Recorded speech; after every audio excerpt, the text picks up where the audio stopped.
This podcast is rated E for explicit. In part 1 of my interview with Mr. Carter, he told a chilling story of an attempted rape by a clergyman. And if you thought he was done, he was just getting started. I went to a party, everybody was drinking and everybody was throughout the house. And I just had too much, I was drunk. I was laying on the floor and she kind of came and straddled me and was trying to unbuckle my pants. And I was stop. We tussled around or whatever. So did she rape you? Oh, you're gonna want to stay tuned. Somebody came into the room and what the hell is going on? Get her off me.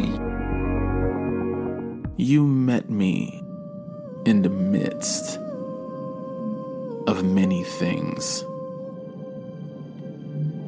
Shedding skin, sprout wings, looking at life as a spiritual being through a human lens, having conversations with God about so many things. This show is your invitation. The poet God is the conversation.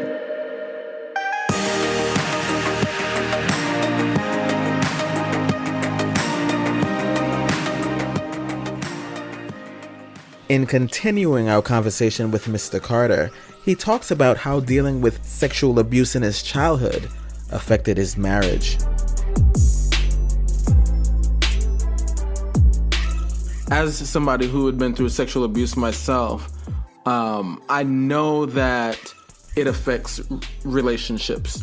I remember being molested at 11 years old. It was the last time that it had happened before I had moved to New York City to live with my mother. And I felt, especially in the months and the years after, things weren't real unless I was thinking about what happened. I was reliving it every day, several times a day. I would relive it, And for a minute, it just, obviously life had gone on. I was in school. I had moved to New York City from the Virgin Islands, and so there was a lot going on. But mentally, I was still back in that place, in that construction area. Where, these molestations had happened. And I could not seem to detach from that memory. I brought it into every brand new day. And I know that when you get into relationships, it's hard not to take that with you or to bring it with you. And I think the very inherent nature of what a relationship is triggers things, And so how was dealing with that for you? I think I responded opposite of you. And so basically I took that piece of me and compartmentalized it into this small space and hid it from myself. But with that, I also hid my vulnerability. So that made it very hard for anybody to get to know me. Except people I let in. And that's why, when Nolan and I first met, it was 2007. And it was a while before we even really talked because I was very surface. And I think that was, my mama always say, you project this picture of perfection, and it's not a purposely thing done, but it's almost the lack of vulnerability makes people think that you're perfect, and it's not. It's just that I'm just not vulnerable with you. So when I'm having a hard time, I push through it inside. You'll never know, and that's a part of depression too. So I feel by hiding that within myself, that was a part of my depression.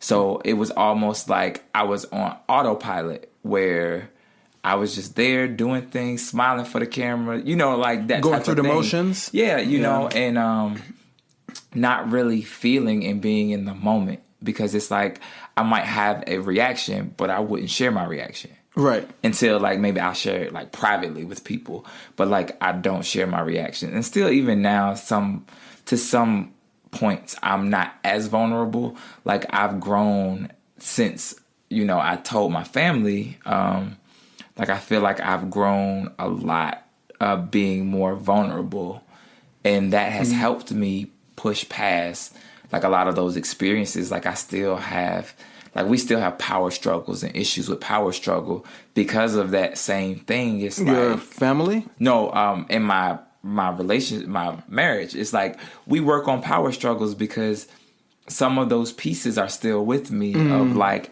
I don't want to be taken advantage of, so I'm not gonna let somebody get me. And then I have to remind myself that he's here to build with you, not to get you. So if he's giving you something or giving you feedback or telling you something, it's to help you and better you and not take something away from you. I see. I see. You have to, like you say, I have to really do a lot of self-talk sometimes, because my natural inclination is to defend myself. Right. To keep me safe. Yeah. And that's like, I think about that little boy that I was, that I wish somebody would have protected.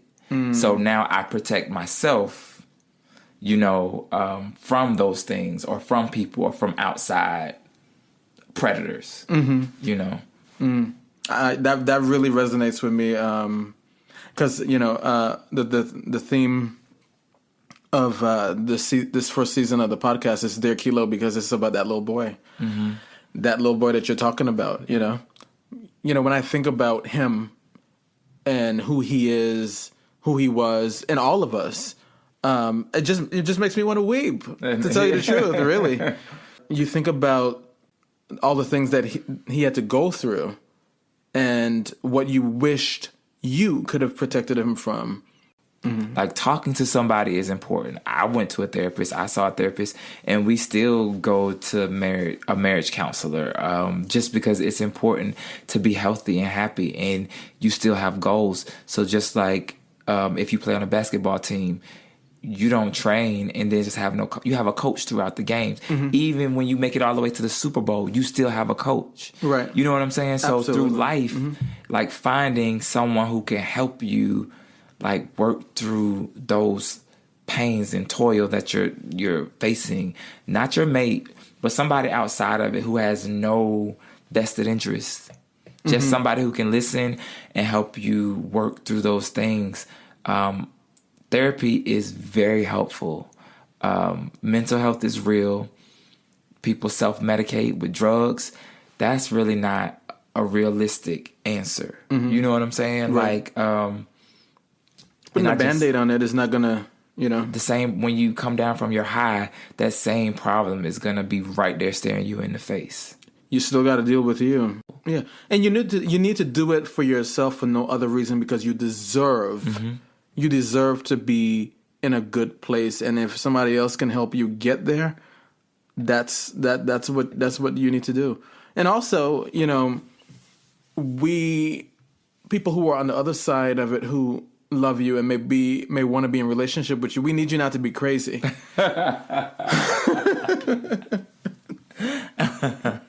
We need you to work through whatever it is that you need to work through, so that you could be a good person to be in a relationship, a friendship, whatever. You need to be a good person for yourself. And you need to be a good person for yourself. To take care of yourself and honor yourself and love yourself. Yeah. Because that is what it really boils down to. When you can honor and love yourself, it makes it a lot easier for other people to honor and love you. More with Mr. Carter when we return. Hey guys, I'm Joseph, a member of the board, which is what Akil refers to as his community of friends and supporters. We all have something valuable to give, and sometimes it's as simple as giving someone else a reason to live. On behalf of all the board members, I want to thank you for listening to our podcast. Akil's success is our success, and we want you to be a part of the community we are building. It's not enough. It's not enough. Because you are the very foundation we must build it on. It's not enough to tell people that they matter. We have to show them. Like my friends showed me. So tell a friend, leave a review, and keep in touch. We want to hear from you because it all matters, just as you do.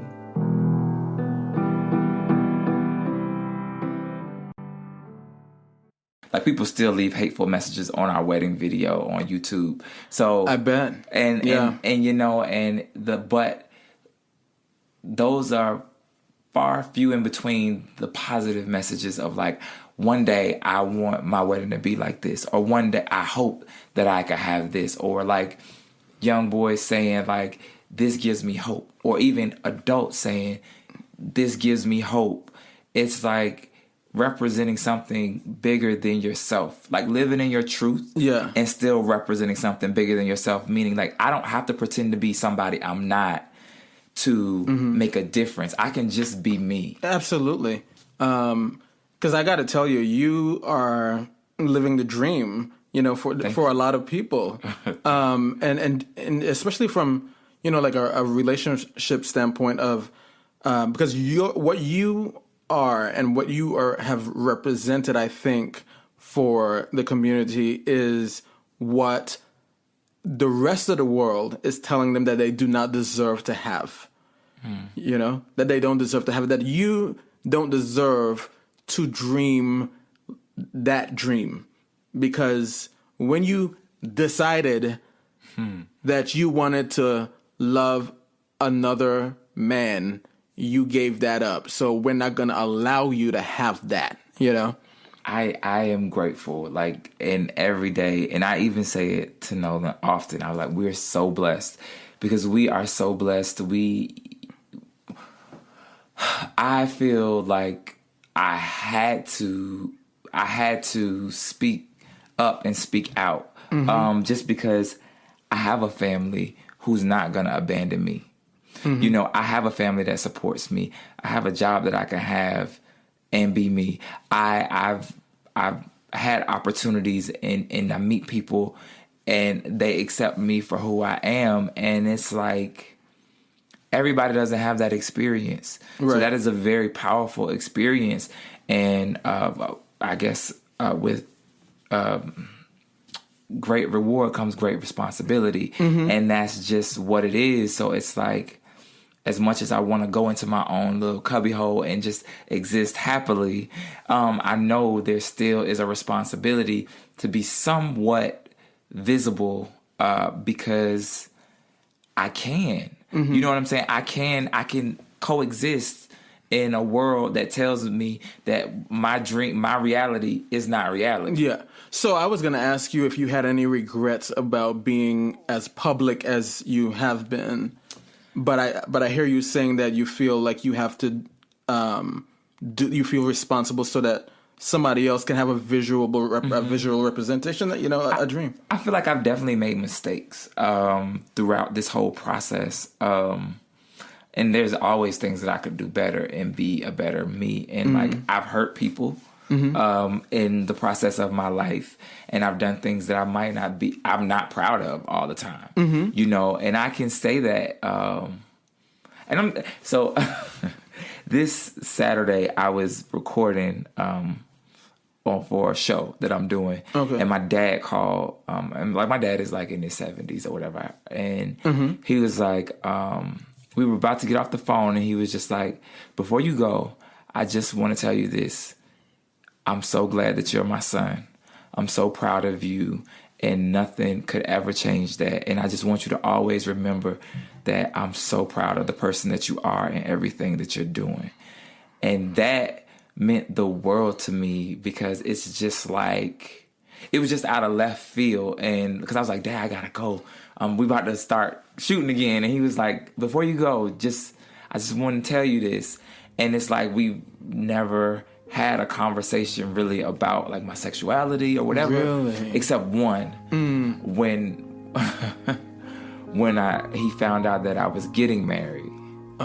It was a very awkward conversation. It was a very hard conversation to have, So tell me about your dad. Is he a traditional kind of fella? He is. He's like, so, like my grandfather is bishop. Like so my family is religious.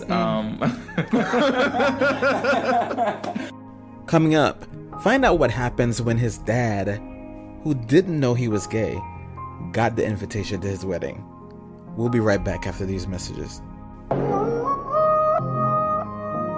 I am so excited to be a part of the wonderful world of podcasts. And to celebrate, I'm giving away a copy of my book, Lies I Never Quite Believed, which averages 5 stars on Amazon and iBooks. Now, a drawing will be held after each episode of Season 1. All you have to do to enter is subscribe, rate, and review this podcast on whatever platform you happen to be listening on. And then send me a screenshot at poetgodmail@gmail.com. That's poetgodmail@gmail.com. This giveaway is only eligible for listeners living in the United States of America.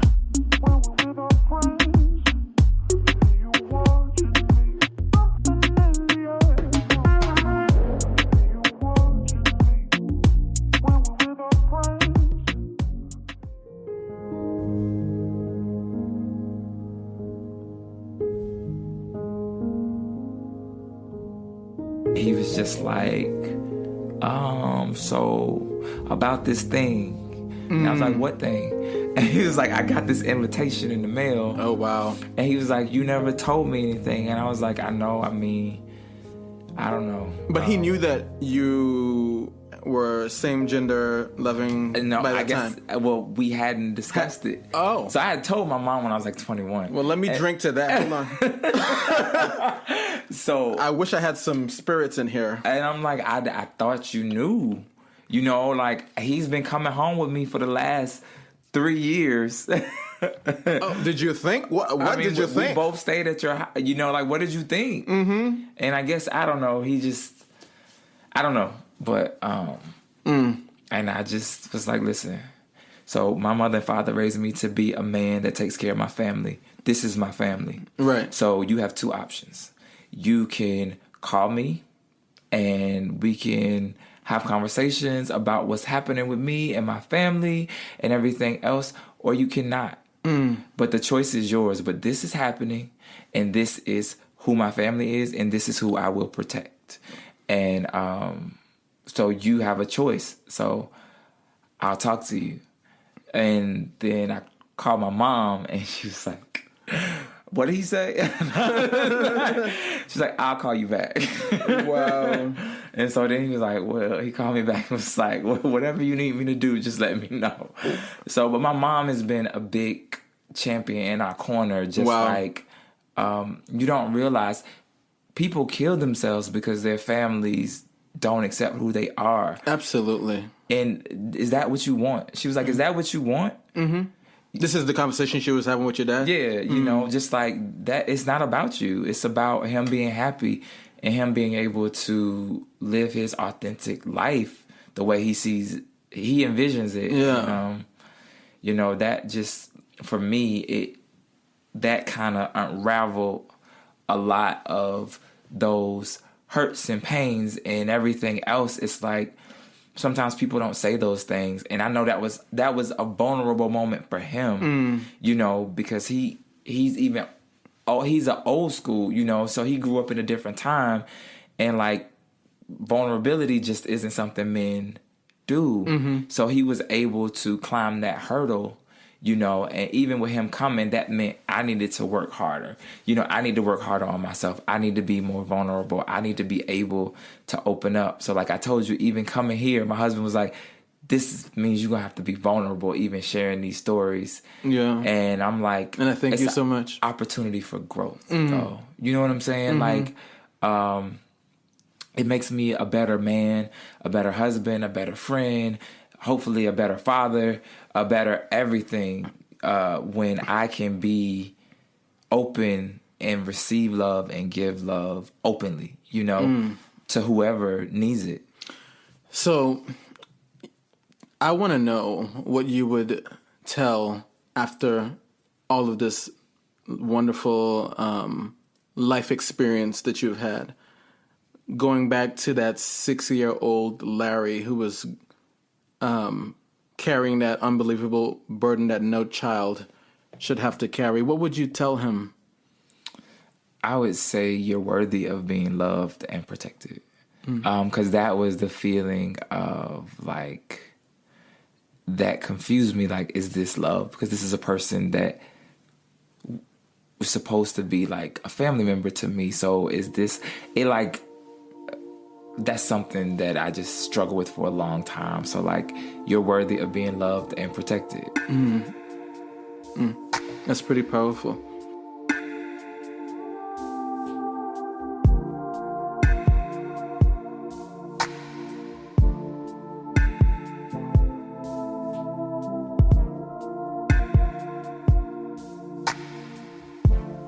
If you've ever been sexually harassed at work, reported it, and nothing was done, you know how awkward it is to have to return to work and work with that person.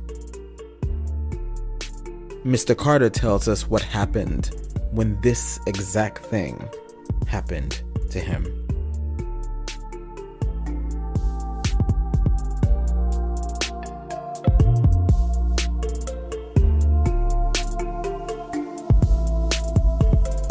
Later on in my professional life, my female boss, she was just very explicit at first. So it would start out, she would call like a couple of us into the office and talk about her weekend shenanigans. And she was like, talked about how she went to trapeze, like this a swingers club, you know. Is that what that is? Yeah. And, you know, just going through all of that, and it grew and it grew and it grew, and it got uncomfortable. And, you know, as a person, you're just like, okay, in that mist, you're like, okay, still wanting to be socially accepted. You just sit and listen. So it got to the point where she started touching. And then, like, it got to a point where she, like, pinned me up against the wall and was, like, rubbing all along. Like, too far. It got to the point. So when she touched you, where did she touch you? She was, like, grabbed my neck and went down my chest. And then I, like, grabbed her hand. Yeah. And it was just a weird experience. So I actually did report it. And it ended up, they didn't do anything to her. So then they were like, then I was like isolated basically from everybody. So I still reporting to her. She knows I reported it. Oh my God. And yeah, so it became, and that took me back to that 6-year-old. Like, my mom was like, I'm worried about you. You're depressed. Like, I would leave work and go home and just get in bed and just be in bed until the next day. Like, I had gotten paranoid. And all of these things just happened from the onset of these like triggers and emotions coming back, and I was just like, Did you ever have any moments or times you felt like somebody must have put a tag on your back and say, oh yes, molest him, sexually harassed him, you know? I think my personality made it easier because that people pleasing, it's like, oh, well, you'll let me go this far. Oh, I mean, some people just have that tendency in them to just like push it and see how far you're going to let them go. And especially when you're a person that they know is a people pleaser, they're like, oh, I'm just going to see how far you're going to let me go. Yeah.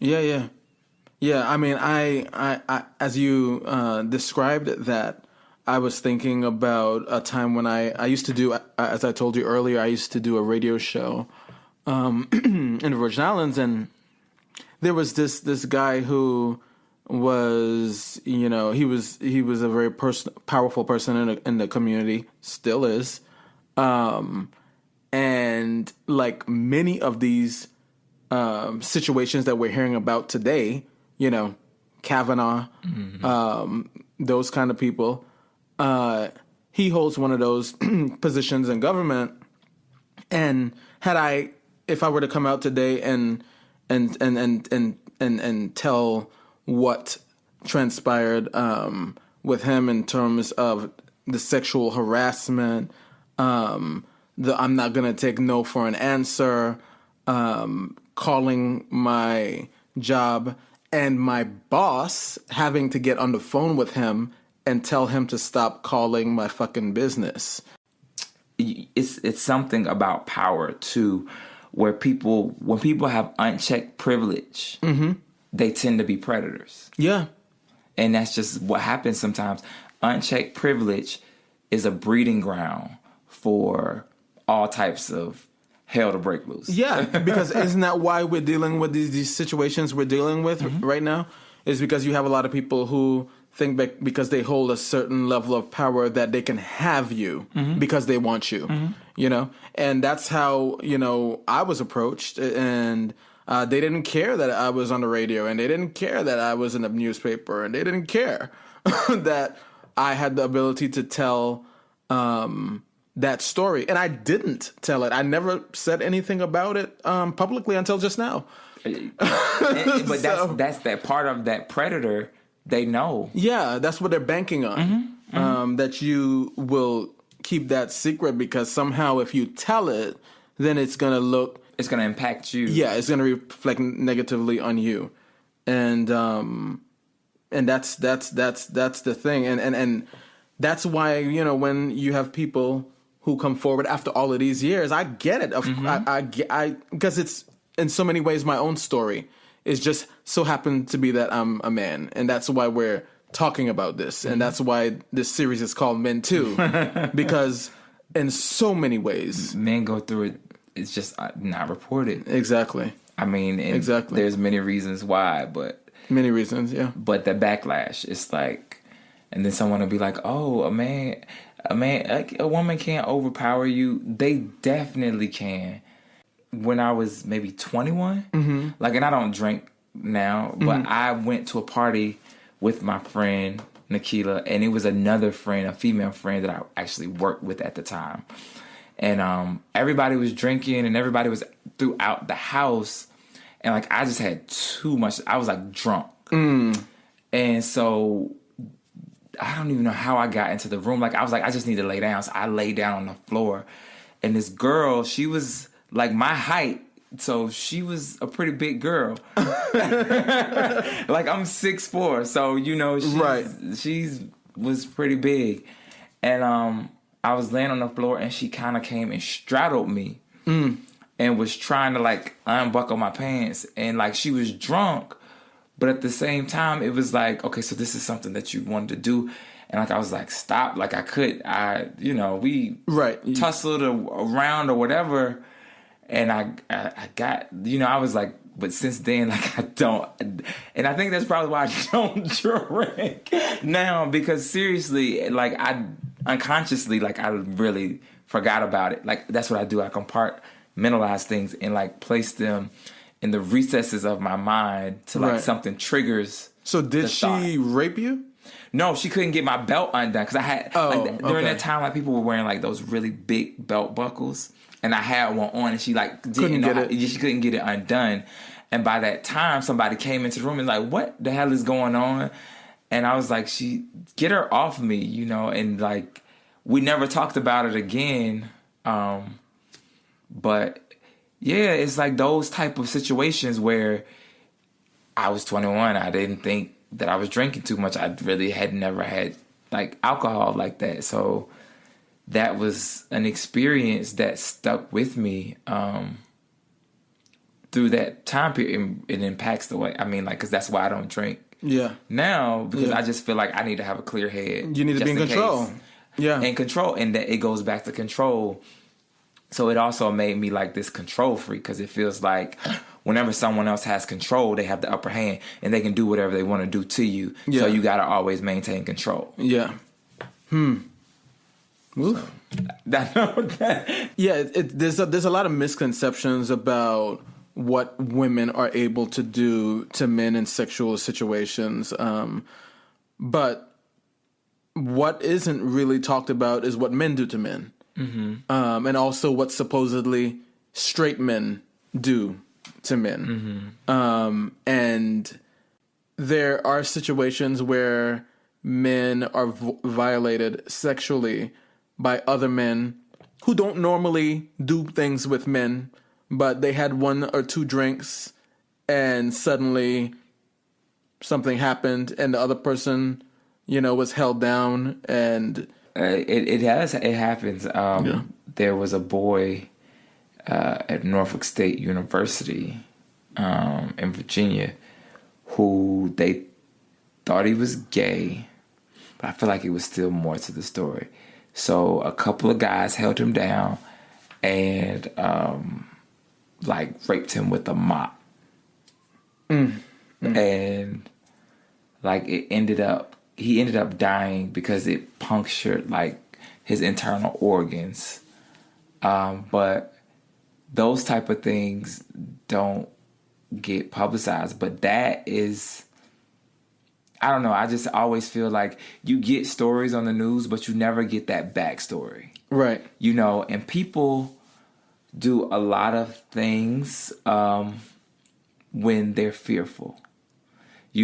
So whether one of them had a relationship with the boy and thought he might tell, so we're going to do something to scare him. And that just reminds me of my experience when I was young, because that's what it was, is now that we've had this situation and I don't want you to tell, I'm going to rough you up because that's acceptable in public, but I'm letting you know that I'm more powerful than you and I can hurt you. You know what I'm saying? And right. That's kind of what happens. And that happened in the Me Too. It's all about power, because the same thing with the Me Too movement is basically, if you tell, I can ruin your career. Absolutely. I have the power to do this to you. Yeah. I can take this from you, and if you tell somebody, I'm gonna hurt you even worse. Right. Right.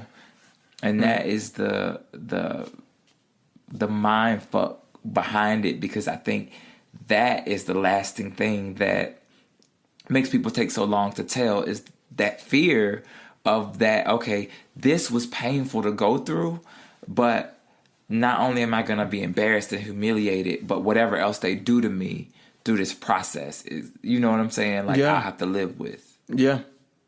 It's almost like this stain on your life, because you don't want people to think of you and think of you in that light, that thing that you don't even want to think about happened, and then you're associated somehow with that for the rest of your life, as if it's something that you did. There's a lot of things that people wrestle with mentally in terms of why they never tell, because they would rather it not be a story that they had to tell. There's some young soul like you and I who may be listening to this and may have never talked about any such thing that they had been through. What would you say to that person? It's not your fault, and you're not responsible for what happens if you share your story. Because if you feel like you need to share your story and there's repercussions for that person, that's not your responsibility. Because before they did what they've done to you, they should have thought about what's going to happen if I do this. You know what I'm saying? It ends up that transition of responsibility to. So it's not your burden to bear. It's not your burden to bear. It's not. And again, I'll say that it costs too much. It is. It costs you everything sometimes. And you're worthy of being loved. You're worthy of being. You're worthy of being free from it. Yeah. Yeah.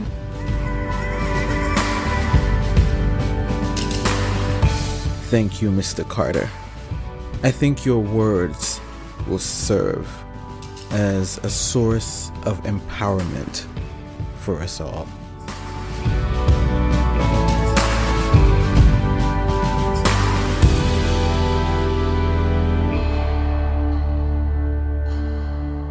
I'm Akil Johnson, the Poet God. Thank you for listening.